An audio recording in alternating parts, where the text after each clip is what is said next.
My wife told me she was working overtime to save for our future. But I found out she was leading a secret cult, and what they were planning was terrifying. I'd been with my wife Erin for 15 years. Married for 10 of those. You reach a certain point in your relationship when you just know each other, you know? You know when they're happy, sad, excited, or hiding something, no matter how much they try to keep it buried. It was one of those average Wednesdays, the kind where nothing exciting ever happens. I was rinsing off the dinner plates and packing up leftovers for lunch the next day. I had Miles Davis playing low on the record player, and just as so what came on, my phone buzzed on the counter. A notification from my bank app: Erin transferred $1,500 from your joint savings account. I frowned, drying my hands on a kitchen towel. Now, Erin and I had an understanding about our savings. Any big withdrawals had to be a joint decision. Need a new fridge? Sure. Renovate the bathroom? Absolutely. But $1,500? Without so much as a mention? I figured she'd probably put it towards the new car she'd been eyeing. Erin was the type to jump at a once-in-a-lifetime deal, even if it was just on a fancy blender. But this was a bit much. I pocketed my phone, shaking my head. Ask her later, I told myself. I knew she'd be working late at the hospital. She'd told me that morning that her boss was piling on the overtime. So I poured myself a drink and sat on the couch, flipping through channels and trying not to dwell on it. Then 11 p.m. rolled around. And then 11:30. At midnight, I texted her, "Everything okay? Getting a little late." No response. It wasn't like Erin to ignore my messages, especially if she was working late. By 12:30, I was getting antsy. Then, around 12:45, my phone buzzed. I practically lunged for it. Still at work. Go to bed, David. Love you. Love you. Go to bed. Simple, right? Except that little pit of worry in my stomach kept gnawing away. She'd never stayed at work this late before, not in all the years she'd been an administrator at the hospital. And, yeah, maybe it was nothing, but still. I tossed and turned, staring at the darkened ceiling, my mind churning. The next day, she was back home before I left for work, moving around the kitchen with a cup of coffee. She looked tired, dark circles under her eyes and that flat kind of expression people get when they've barely slept. I poured myself some coffee and cleared my throat, trying to play it casual. "Late night, huh?" I asked, taking a sip and watching her over the rim of my mug. She nodded, her gaze unfocused. "You could say that. Hospital's a madhouse lately. Overtime every other day, it feels like." I kept my tone light. "Must be worth it if you're pulling that much from savings, right?" Her eyes snapped to mine, wide and, well, there was something else there. Guilt, maybe? She blinked, almost too quickly, and forced a smile. "Oh, yeah. Yeah, I meant to tell you about that. I put a down payment on a training course." "A training course?" She nodded, looking into her coffee like it held all the answers in the universe. It's hard to explain. It's this program that'll help me develop professionally. You know, leadership skills, stress management, all that kind of thing." I raised an eyebrow. $1,500? "It's worth it, Dave." Her voice had that edge, the one she got when she was trying to end a conversation before it really began. "All right," I said, dropping it, "for now." But it didn't feel right. Erin and I had always been straight with each other, and now here she was, practically dodging questions in our own kitchen. I knew I wasn't going to get more out of her that morning, so I let it go. The days ticked by in that same uneasy rhythm. Erin would get home late, murmuring about work and overtime. Sometimes she'd come in smelling like incense, with this strange, faraway look in her eyes. I'd bring up that training course or ask if she was really okay, and she'd always brush it off with, "Just trust me, David. Everything's fine." Then, about a week later, I was folding laundry when her phone buzzed on the bed beside me. She was in the shower, and the screen lit up with a text: "Meet at the same place tonight. Bring an offering. Ronan." Ronan? I frowned, trying to remember if Erin had ever mentioned anyone by that name. An offering? What did that even mean? When she came out of the shower, I figured it was as good a time as any to bring it up.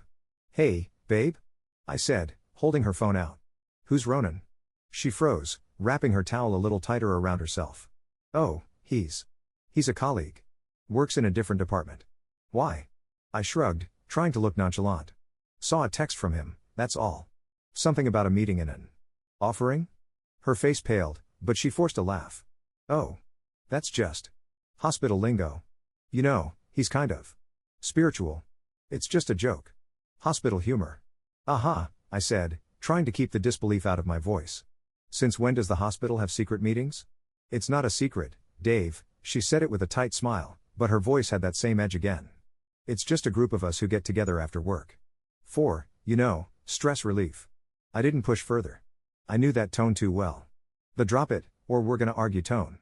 But now my curiosity was raging like wildfire. That night, she left around 9:30, just like every other late night. Except this time, I wasn't staying behind. I grabbed my jacket, waited 5 minutes, and slipped out the door.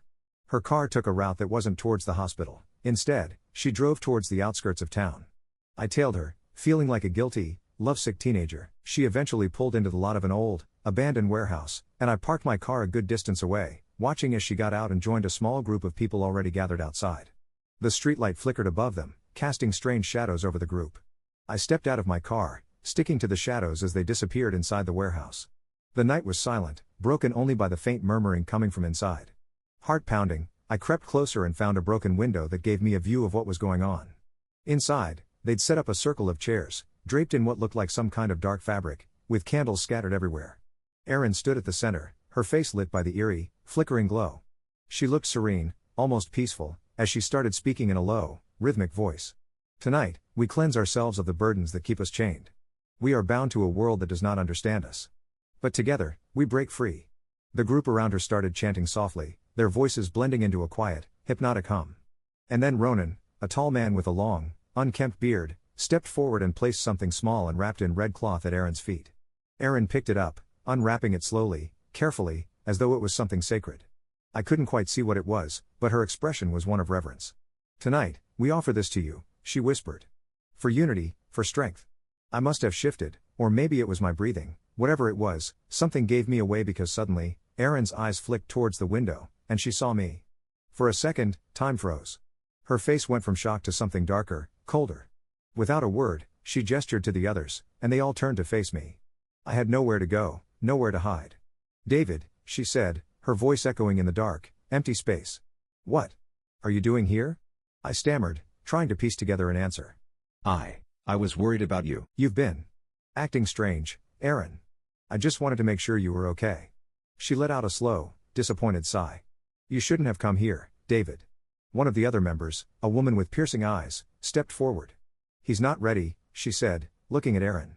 Erin's gaze softened, but there was something eerie in her smile. "David, you wouldn't understand. This is a part of me you've never seen." "A part of you?" I echoed, my voice cracking. "This is what you've been doing with your overtime? This is what's more important than our marriage?" "It's not like that, David." Her tone was calm, almost placating. "This isn't just a group. This is my purpose. My calling." "Your calling?" I couldn't believe what I was hearing. "What about us, Erin? Our life, our plans?" She shook her head slowly, almost sadly. "David, I love you. But there are things bigger than us. Bigger than a mortgage and a 9-to-5. I couldn't stand to hear any more. I backed away, my mind reeling with the enormity of it all. "I don't know who you are anymore." Erin didn't move, didn't try to stop me. She just watched, her expression calm, almost serene. When I finally got to my car, I didn't look back. I drove through the night, her words echoing in my head like a bad dream. All I could think about was the woman I'd married, the woman who'd once been my everything. And now, she was a stranger, a leader of whatever the hell that was. I left Erin. She never called, never tried to explain. It was as though she'd already let me go, long before I'd seen the truth. Sometimes I wonder what might have happened if I'd stayed, if I'd given her a chance to explain. But every time I think about it, all I can remember is the look on her face as she chanted those strange words with her family. After I left Erin, things were a blur. I moved into a cramped one-bedroom apartment on the other side of Chapel Hill, spent my days at work in a fog, and my nights tossing and turning, replaying everything in my head. The woman I'd loved, trusted, and built a life with had transformed into a stranger right before my eyes, a stranger who had lied, kept secrets, and chose a twisted family over me. I wanted to move on, but the anger and hurt clung to me like a shadow. I decided I couldn't let it go. I'd spent years building my life with her. She wasn't going to just throw it all away, walk off without consequences. So I dug into my memories, pulling every shred of information I'd overlooked, trying to piece together what had gone wrong. And then I remembered something, a vague recollection from months ago. She'd been on the phone one night, talking in a low voice. I'd thought she was on a work call, but now that I looked back, I remembered snippets of the conversation. Something about the farm and preparations. I hadn't thought much of it then, chalking it up to work stress, but now, it had a chilling new meaning. Armed with nothing but that fragment of a conversation, I started researching. I spent nights on my laptop, combing through online forums, finding strange, scattered whispers about spiritual awakening retreats in rural North Carolina. I started noticing a pattern. People talked about a leader who promised liberation from societal shackles, who led ceremonies and cleansings. They mentioned a secluded farm in Chatham County, less than an hour's drive from Chapel Hill. After weeks of sleuthing, I finally found it, the Serene Oaks Collective, a private commune operating out of an old farm. The group's website was vague, filled with empty phrases about personal freedom and empowerment. But one name jumped out at me from the contact list, Ronan Carpenter. Ronan. Aaron's colleague. My pulse quickened. This was it. I was getting close. And now, all I needed was a plan. A week later, I was sitting in the shadow of a massive oak tree outside the commune. The place looked eerily peaceful, with chickens scratching around in the dirt and a couple of goats wandering nearby. But I knew what went on inside, what they did in the dark, in their gatherings. I'd seen it firsthand. I wasn't about to let Aaron walk away with my money, our shared savings, or the last few years of my life without facing the consequences. I was ready. And I wasn't alone. You see, I'd been in contact with Aaron's sister, Nora. She'd been worried about Aaron's erratic behavior long before I'd caught on, and when I told her what I'd found, she wasn't exactly surprised.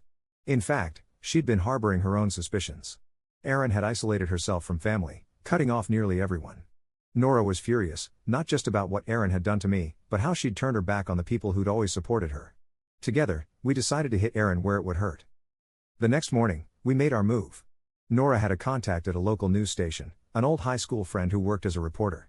We met with her in a dimly lit coffee shop, recounting every sordid detail.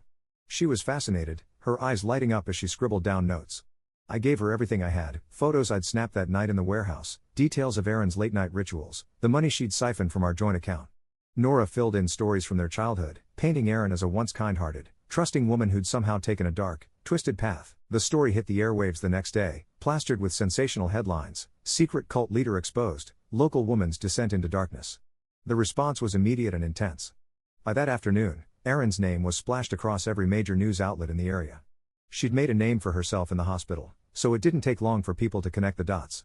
Colleagues, friends, family, everyone knew. The community reacted like wildfire. People from her past came out of the woodwork with their own stories, tales of Aaron's strange behavior, her manipulative tactics, and her spiritual tendencies that had started to surface years ago. Parents of young adults who'd joined her collective came forward, tearfully recounting how they'd lost touch with their children. That night, I got a call. "David, it's me." Her voice was raw, shaky. "Can we talk?" I felt a twisted sense of satisfaction. "Talk? Aaron, what could we possibly have to talk about?" "Please, David. You've made your point." She paused, her breath coming in shaky gasps. I want to explain." "What, so you can spin some story about how this was all just a harmless community group?" I snapped, my anger finally spilling out. "You lied to me, Aaron. You stole from me. You led some twisted cult that's got families torn apart. I'm done listening to you. But you've ruined everything." Her voice rose, tinged with desperation. "You had no right to." "Oh, I had every right," I cut in. "You made a choice, Aaron. You chose them over us, over your own family." Silence stretched on the line. I could hear her breathing, a quiet, jagged sound. "David. You don't understand." Her voice was barely a whisper. "Then help me understand, Aaron. Tell me, what did I misunderstand about you sneaking out at night, about the weird offerings, about the money? What part of that was supposed to make me feel like I knew my own wife?" Her voice dropped to an icy calm. "I did it for freedom, for the things that truly matter. You wouldn't get it, David. You're too conventional." "Conventional?" I laughed bitterly. "Aaron, you're delusional. Enjoy the freedom that's left now that the whole world knows who you really are." I hung up, my hand shaking with a mixture of anger and satisfaction. Within days, everything fell apart for Aaron. The hospital put her on indefinite suspension, pending an investigation into her group. Parents filed lawsuits, claiming emotional and psychological damages, and the local police got involved, digging into the financial side of the commune. Her collective crumbled under the public scrutiny, and Ronan, her right-hand man, vanished, leaving her to deal with the fallout alone. She tried reaching out to me a few more times, but I blocked her number. I didn't need any more of her lies, her twisted justifications. I'd had enough. Eventually, she stopped trying. I'd like to say I walked away without a second thought, but that would be a lie. I thought about Erin, the woman I'd loved and lost, about how everything spiraled so quickly. But every time I found myself reminiscing, all I had to do was remember the strange look in her eyes that night, the way she'd told me I wasn't ready, as if I were somehow beneath her. That was the truth of who she was. Months later, I heard through the grapevine that she'd moved out of state, trying to start fresh somewhere far from Chapel Hill. I didn't care. She was someone else's problem now. As for me? I finally let myself heal. I moved on, slowly, finding new ways to fill the void she'd left behind. Therapy helped. So did the support of friends, family, and, unexpectedly, the entire town, which rallied around me as they learned of my ordeal. I still carry the scars from that chapter of my life, but they're reminders of a hard lesson. Sometimes the people we trust, the ones we love most, have their own hidden shadows. And if those shadows threaten to consume you, sometimes the best revenge is to shine a light on them, until there's nowhere left to hide.